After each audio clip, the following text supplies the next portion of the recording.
हाँ तो राइडर्स, कैसे हो आप लोग। आशा करता हूँ आप सभी स्वस्थ होंगे, खुश होंगे। तो राइडर्स एनक्लेव के एक नए एपिसोड के अंदर आप सभी का स्वागत है।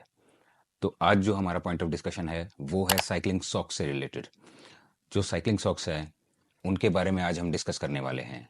हम बात करेंगे कि क्यों ये एक स्पेशलाइज्ड कैटेगरी ऑफ सॉक है। इसके अलावा जब हम इनिशियली इस पॉइंट ऑफ टॉपिक को देखते हैं या इसके बारे में सोचते हैं तो हमें यही लगता है कि एक टाइप का यूजलेस टॉपिक है जिसके बारे में डिस्कशन करना इतना ज़रूरी नहीं है, क्योंकि सॉक्स तो सॉक्स होती है, आप चाहे कुछ भी पहन लें।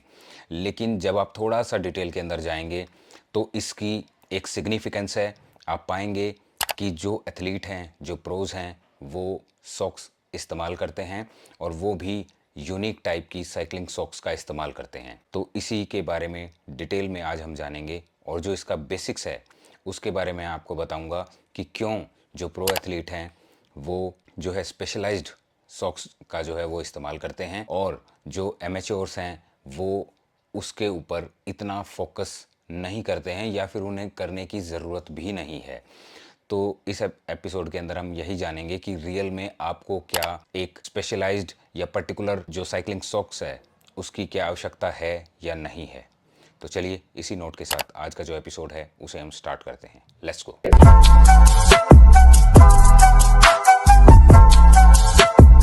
तो राइडर्स, आज जो है हम डिस्कस करने वाले हैं अलग अलग टाइप्स की जो सॉक्स हैं उनके बारे में, और अल्टीमेटली मैं आपको साइकिलिंग सॉक्स के बारे में बताऊंगा। उसकी जो प्रॉपर्टीज़ हैं उसके बारे में हम एक डिटेल जो है वो डिस्कशन करेंगे। तो राइडर्स, बेसिकली जो सॉक्स हैं वो दो टाइप की होती हैं। एक वो जो कि एथलेटिक कैटेगरी की सॉक्स होती हैं और दूसरी वो जो कि रेगुलर सॉक्स होती हैं। जो एथलेटिक कैटेगरी की सॉक्स होती हैं वो डिपेंड करते हैं कि आप किस टाइप का जो स्पोर्ट है उसके अंदर इन्वॉल्व हैं। फॉर एग्जांपल, आपको बैडमिंटन के लिए भी स्पेशलाइज्ड जो सॉक्स हैं वो अवेलेबल होंगी मार्केट के अंदर, फुटबॉल के लिए अलग होंगी, क्रिकेट के लिए अलग होंगी। और अगर आप कोई और दूसरा रनिंग करते हैं, मैराथन करते हैं, तो इस टाइप की जो स्पेशल कैटेगरी की जो सॉक्स हैं वो आपको मार्केट के अंदर मिल जाएंगी। और जो दूसरी कैटेगरी होती है वो होती है रेगुलर कैटेगरी, जिसको आप routine day to day life के अंदर आप इस्तेमाल करते हैं। जो बेसिक और जो मेन डिफरेंस है अगर मैं इन दोनों सॉक्स के अंदर आपको बताऊं तो ये होता है कि जो एथलेटिक सॉक्स होती हैं वो ज़्यादा लंबी चलती हैं, उनकी जो बिल्ट है वो ज़्यादा स्ट्रॉन्ग होती है और ज़्यादा प्रेशर को झेलने के लिए उन्हें बनाया जाता है। तो जिस टाइप का गेम होगा उस हिसाब से उसे मैन्युफैक्चर किया जाएगा। लेकिन जो रेगुलर सॉक्स होती हैं वो इतना प्रेशर को टॉलरेट नहीं कर सकती। इसीलिए आप पाएंगे कि आप अपनी किसी भी रेगुलर सॉक्स को यदि रनिंग के दौरान या किसी भी स्पोर्ट के दौरान आप इस्तेमाल करते हैं तो वो डैमेज हो जाती है, या तो टो रीज़न से या फिर जो उसका बेस है वहाँ से वो डैमेज होना स्टार्ट हो जाती है। तो वो जो रेगुलर सॉक्स है वो इतने प्रेशर को टॉलरेट करने के लिए नहीं बनाई गई है। इसी कारण से वो स्पेसिफिक पॉइंट्स से आपके फुट के ऊपर वो डैमेज होती है। तो इसी सीरीज़ के अंदर आज जो हम डिस्कस करने वाले हैं वो है साइकिलिंग सॉक्स। मेरे पास अलग अलग कैटेगरी की सॉक्स हैं जिनको मैंने इस्तेमाल किया है और मैंने ये पाया है कि किस तरीके से जो है साइकिलिंग सॉक्स इन अलग अलग कैटेगरी की सॉक्स से डिफरेंट है। जैसे कि मेरे पास स्पेसिफिकली एक एडिडास की फुटबॉल सॉक है। इसके अलावा मेरे पास योनेक्स कंपनी का जो है एक बैडमिंटन सॉक है। इसके अलावा मैं रेगुलर सॉक जो कि हर व्यक्ति इस्तेमाल करता है उसे भी इस्तेमाल करता हूँ, और मेरे पास साइकिलिंग सॉक्स भी है। तो इन सभी सॉक्स को इस्तेमाल करने के बाद ही मैं इस पर्टिकुलर एपिसोड को बना रहा हूँ, ताकि मैं आपको क्लियरली बता पाऊँ कि उन दोनों के अंदर डिफरेंस क्या होता है और जो उनकी फील है और जो क्वालिटी है उसमें रियल में डिफरेंस क्या है। तो अब हम बात करते हैं साइकिलिंग सॉक्स के बारे में, क्योंकि जो दूसरी रेगुलर सॉक्स हैं उनके बारे में आपको पता है कि रियल में जो क्वालिटी है, जो साइकिलिंग सॉक्स की जो क्वालिटी है उसके बारे में हम डिस्कस करते हैं। देखिए, अलग अलग कंपनीज़ हैं जो कि साइकिलिंग सॉक्स हमें प्रोवाइड करती हैं मार्केट के अंदर, जिसके अंदर मैं कहूँ जैसे कैस्टली जो कंपनी है, कई लोग उसे कैसली भी बोलते हैं। इसके अलावा रेफा जो है वो कंपनी वो भी साइकिलिंग सॉक्स प्रोवाइड करती है। इसके अलावा जायरो है, बॉन्ट्रेजर है, यानी कि अलग अलग कंपनी अपने अपने ब्रांड नेम से साइकिलिंग सॉक्स जो हैं वो मार्केट में उतारती हैं।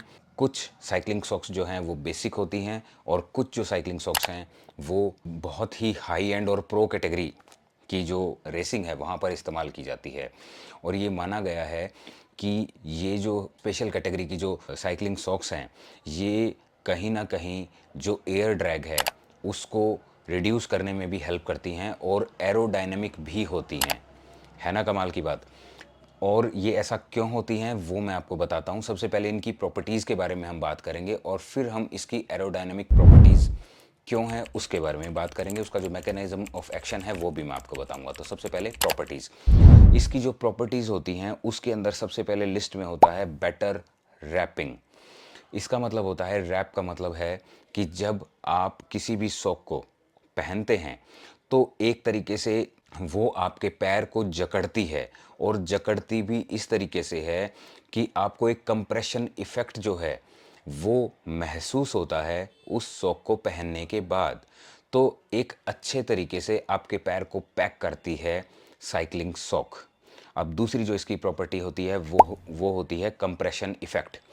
अब जब आपके पैर की जो है बेटर रैपिंग होगी तो उसी के साथ वो एक अच्छा कंप्रेशन इफ़ेक्ट भी प्रोड्यूस करेगी। अब इसी के साथ जो तीसरी प्रॉपर्टी है वो होती है इलास्टिक, यानी कि इसका जो इलास्टिक है वो बहुत ही अच्छी क्वालिटी का होता है और इसमें जो है बहुत इवन जो प्रेशर है आपके फुट के ऊपर even pressure through out the socks रहेगा। ये इसकी तीसरी प्रॉपर्टी है। इसके अलावा जो फोर्थ प्रॉपर्टी है वो ये है कि ये ब्रीदेबल होती हैं, ज़्यादा बेटर ब्रीदिंग जो है या फिर एयर फ्लो मैं कहूँ आपके फुट का रह पाएगा अगर आप साइकिलिंग सॉक्स का इस्तेमाल करते हैं। इसके अलावा ये ज़्यादा ड्यूरेबल होती हैं और इसका जो सोल होगा वो थिन और फ्लैट होगा और इवन होगा। यहाँ पर किसी भी टाइप की जो पैडिंग है वो आपको नहीं मिलेगी। इसके अंदर एक और प्रॉपर्टी है जो कि मैंने महसूस की है कि जब भी आप साइकिलिंग सॉक का इस्तेमाल करते हैं तो साइकिलिंग शू के अंदर जब भी आप अपने पैर को अंदर डालते हैं और बाहर निकालते हैं तो वो बहुत ही फास्ट होता है, स्मूथ होता है।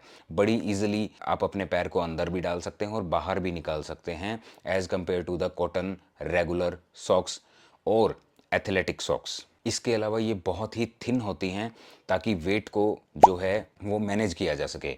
नॉर्मली जो आप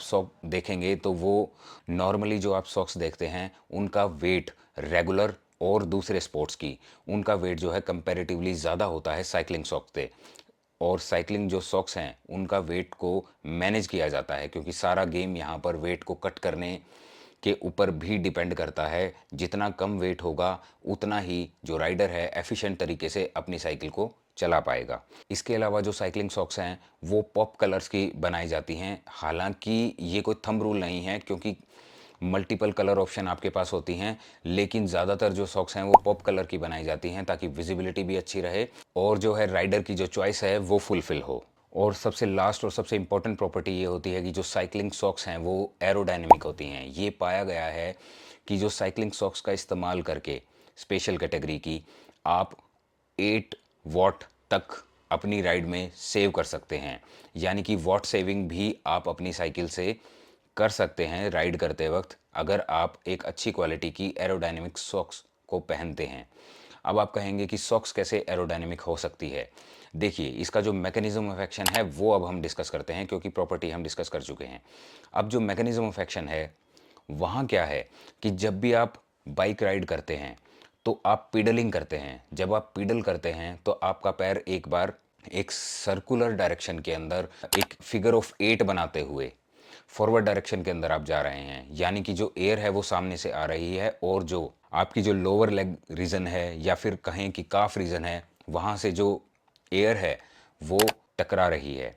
जब एयर हिट करती है आपके लोअर लेग पोर्शन पर जहाँ पर आप पीडल कर रहे हैं तो एयर एक रेजिस्टेंस प्रोड्यूस करती है। बिल्कुल नॉर्मल सी बात है, एयर रेजिस्टेंस प्रोड्यूस करेगी। लेकिन होता क्या है, जब भी वो एयर सॉक्स से टकराती है तो सॉक्स से टकराने के बाद जो है उसमें एक पर्टिकुलर जो करंट है, एयर का जो करंट है वो प्रोड्यूस होता है, और वो जो एयर का करंट है आपके काफ रीजन में जस्ट बिहाइंड योर लेग्स, वहाँ पर एक लो प्रेशर जोन क्रिएट करता है। तो वो जो लो प्रेशर जोन है जितना कम होगा उतना ही रेजिस्टेंस जो है वो कम होगा और ड्रैग कम प्रोड्यूस होगा, और आपको कम एनर्जी लगानी पड़ेगी अपने आप को आगे फॉरवर्ड मूव करने के लिए। और यही कॉन्सेप्ट है जिसके ऊपर ये जो सॉक्स हैं वो डिज़ाइन की जाती हैं। अब इसके अंदर भी दो टाइप का जो सॉक्स हैं वो डिज़ाइन करते हैं। एक वो सॉक्स जो कि रिप्ड सॉक्स होती हैं, और एक वो जो कि नेटेड होती हैं। रिप्ड और निटेड ये दो कैटेगरी की सॉक्स जो हैं ये जो कंपनीज़ हैं वो बनाती हैं, ताकि मैक्सिमम एरोडायनेमिक्स की जो साइंस है उसका इस्तेमाल करते हुए ड्रैग को मिनिमाइज़ किया जा सके। अब हम इसके बात करेंगे प्रोज और इसके कॉन्स की। तो इसका प्रो, सबसे पहला जो इसका फ़ायदा है, जो कि मैंने इसके प्रॉपर्टीज़ के अंदर भी बताया कि ये बड़ी ही थिन और कंप्रेशन इफ़ेक्ट जो प्रोड्यूस करती हैं। तो ये जब आप एक स्पेशलाइज्ड प्रोडक्ट का इस्तेमाल करेंगे तो ये आपको लंबी राइड्स के अंदर एक कंफर्ट प्रोवाइड करती है, लंबा राइड करने में आपको हेल्प करती है। और कहीं ना कहीं अगर आप एक हाई एंड प्रोडक्ट का इस्तेमाल करते हैं तो कंफर्ट के साथ साथ लंबी राइड के अंदर ये आपको कम एयर ड्रैग प्रोड्यूस करती है, जिसकी वजह से आप जो है कम एनर्जी लगाएंगे अपनी राइड के दौरान। तो ये तो हैं इसके फ़ायदे। अब हम बात करते हैं इसके नेगेटिव्स की। इसका सबसे बड़ा जो नेगेटिव है वो इसका है प्राइस पॉइंट। आप पाएंगे कि जब मैंने इन पर्टिकुलर सॉक्स का जो प्राइस है वो बहुत ज़्यादा हैवी है।